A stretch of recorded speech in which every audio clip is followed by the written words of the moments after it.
Hi everybody, welcome back. This is our next screencast for our unit on energy and work, and this one's going to focus on work and the work kinetic energy theorem.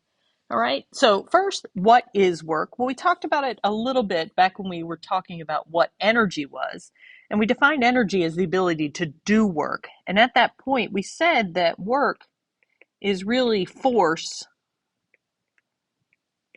applied over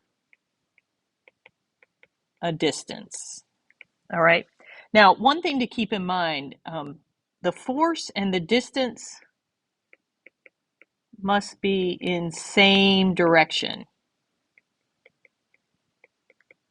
All right. So for example, let's say you had a box and you had a person, and that person was going to apply a force and push the box a certain distance.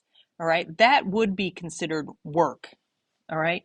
Let's say instead you had a person and that person was holding a box and then walked a distance. In that case, that is not considered work. All right. The person lifted the box and then walked with it. So the applied force was the lifting, which is vertical. So they worked against gravity, but then by moving horizontally, the direction of the force and the motion were not the same. So that would not have been considered work. All right, now the formula for work is very straightforward. It comes straight from the definition. It's equal to force times distance. All right, our unit here, we would get a unit of a Newton times a meter, which we learned when we talked about kinetic and potential energy is the same thing as a joule. All right, so we'll be using joules to represent work as well.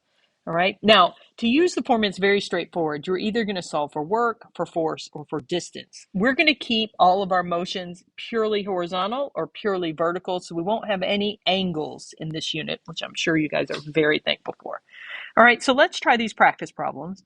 If a man pushes a concrete block 10 meters with a force of 20 newtons, how much work has he done? So work is force times distance, which means that work will be equal to 20 newtons times 10 meters. So they will have done 200 joules worth of work. All right, for our second one, a child pulls a wagon with a force of 26 newtons, doing 312 joules worth of work. How far does she pull that wagon? All right, so again, work is equal to force times distance.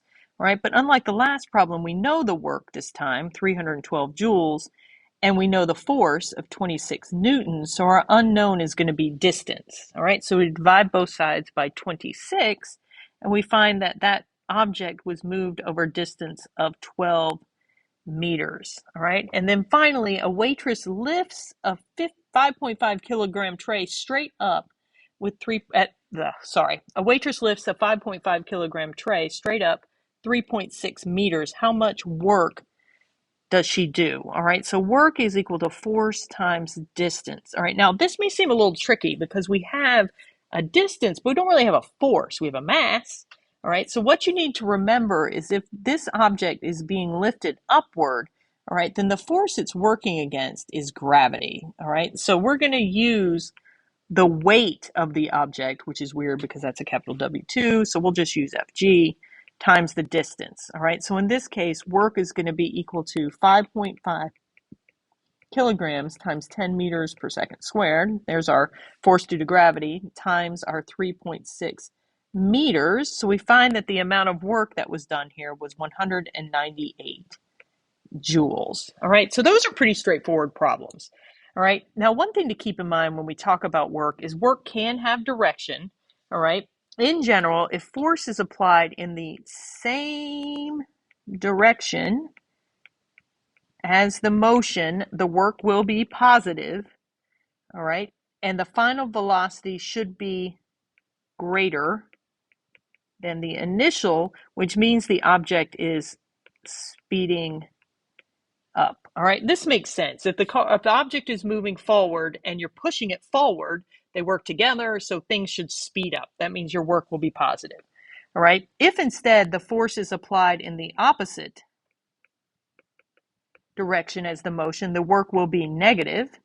All right, and the object's final velocity should be lower than the initial, which means the object is slowing down. All right. So imagine something is moving towards you. I don't know, a rolling chair is rolling towards you. And you put your hands out and you apply a force in the other direction of the motion. All right. And the chair stops. So you are applying a force in the opposite direction of the motion. So the work you are doing is going to be negative. All right. And that negative work causes the chair to slow down. All right. So let's try a practice problem that's going to take some of this into context as well. All right, so Jack and Jill are pulling two suitcases through the Vancouver airport trying to make their flight. Jack's suitcase has a mass of 22.5 kilograms and the wheels are basically frictionless. Jill's suitcase has a mass of 32.5 kilograms and it's missing a wheel. All right, running down the hallway, Jack pulls his suitcase with a force of 250 newtons over a distance of 250 meters. How much work is Jack doing? All right, so work again is force times distance. So in this case, 250 newtons times 250 meters. So Jack is doing around 62,500 joules worth of work as he moves his suitcase. All right, Jill is also running down the same 250-meter hallway and pulling her suitcase, but with 275 newtons of force. So the work Jill is doing is force times distance, but this time 275 newtons times 250 meters is going to give us a work value of 68,750 joules. All right, so she's doing more work than Jack. All right, however, her missing wheel is causing 75 newtons worth of friction to affect her suitcase motion. All right, so how much work is friction doing? All right, so the work due to friction is going to still be equal to force, but the force of friction times distance. All right, so that means 75 newtons times that 250 meter hallway is going to give us 18,750 joules. All right, now that work is going to be negative because it is in the opposite direction of our motion. So we can think about net work just like we do net force. This is going to be our applied work, if you want to think of it that way, plus work due to friction. We plug our values in for Jill, 68,750 joules plus a negative 18,750 joules for that friction. So the net work that she is doing as she moves her suitcase is 50,000 joules. All right, now that's quite a bit less than Jack, who has no friction to worry about, which means that Jack is probably going faster than Jill. All right, now let's talk about the relationship between work and energy. All right, so I've got a picture of a bowler over here to the right. All right, if you think about the motion of a bowling ball, you put the ball on your fingers, you swing the ball up behind you, and then you swing it forward and release it. All right. So where is the kinetic energy equal to zero in this motion? All right. The only time the ball is not moving is right here at the top. All right. So the kinetic energy is zero at the top of the backswing, if you want to think of it that way. All right, and that kind of makes sense because that top of your backswing, this is also maximum height. All right, so that's where the most energy potential is going to be. So that's where we're going to get our total energy. All right, what causes the bowling ball to move from this point? Well, there are a couple things. I mean, one, the muscles in your arm, right? So your muscles are going to cause it. All right, we've also got gravity giving us a hand here. All right, so I would probably say two things. The muscles in your arm and gravity is going to help pull it down. All right, so as it moves from the top to the bottom, does it cover distance during this time? And the answer to that is yes. All right, so what else is changing about the bowling ball during this time? All right, well, as you go from the top of your swing to the bottom, you should be speeding up. So your velocity is increasing as you move through your swing.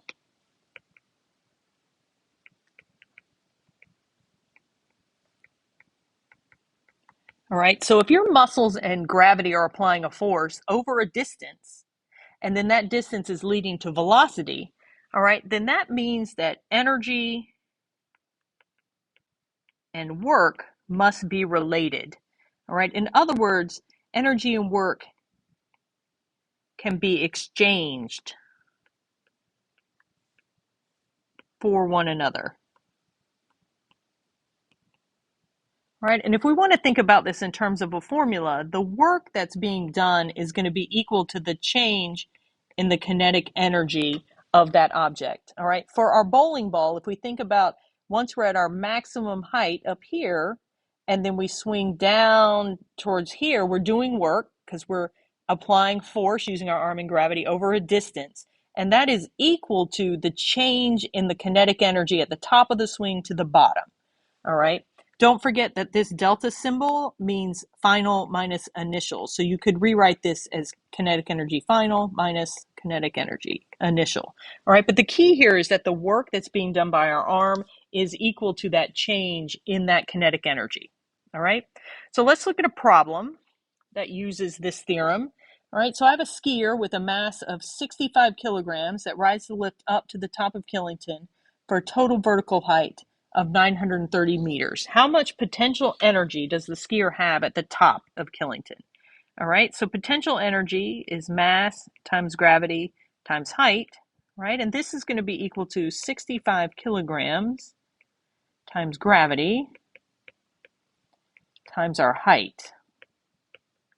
All right, if I multiply that out, I'm going to get 604,500 joules. So that is the potential energy. Now, another way to think about this is if we started at the bottom of the mountain, the ski lift applied a force that lifted us up over this distance. All right, so this is also equal to the work that was done by the chairlift. All right, so that's where this next question is coming from. How much work did the lift do to take the skier to the top of Killington? Well, the lift must have done the exact same amount of work. All right, so while we can think about work in relation to kinetic energy, work is also related to the potential energy of if we're talking about moving something to a height. All right. Now, assuming no friction and that the skier skied straight down the mountain, what was his kinetic energy at the bottom of the mountain? All right. So at the top, we're all potential energy, which means that the total energy at the top is 604,500 joules. All right. At bottom, that potential energy is equal to 0, which means that the total energy equals the kinetic energy. So that is going to be equal to 604,500 joules. So in other words, all of that potential energy that we gain from riding the chairlift off, we are now using to get back down the mountain, and we speed up as we go down that mountain as that potential energy converts into kinetic. All right, so what was his velocity at the bottom of the run? Well, we know that kinetic energy is equal to 1/2 mass times velocity squared. All right, so we plug in 604,500 joules, and we set that equal to 1/2 times the mass of our skier of 65 kilograms times our unknown velocity squared. All right, multiply both sides by 2, divide by 65, and then take the square root. We find that our skier is going with a velocity of 136.4 meters per second, which is crazy. All right, that's crazy. All right, that's what the math tells us, but that is not realistic. All right, so you can see that at the top of the hill before you start moving, you have a ton of energy, 604,500 joules. It's all potential. As you start to ski down, assuming there is no friction and that you ski straight down and don't do any turns, you should be going 136.4 meters per second as you exit the hill. Yikes. All right. Okay. So that's it for work and the work energy theorem. All right. If you have any questions, please let me know.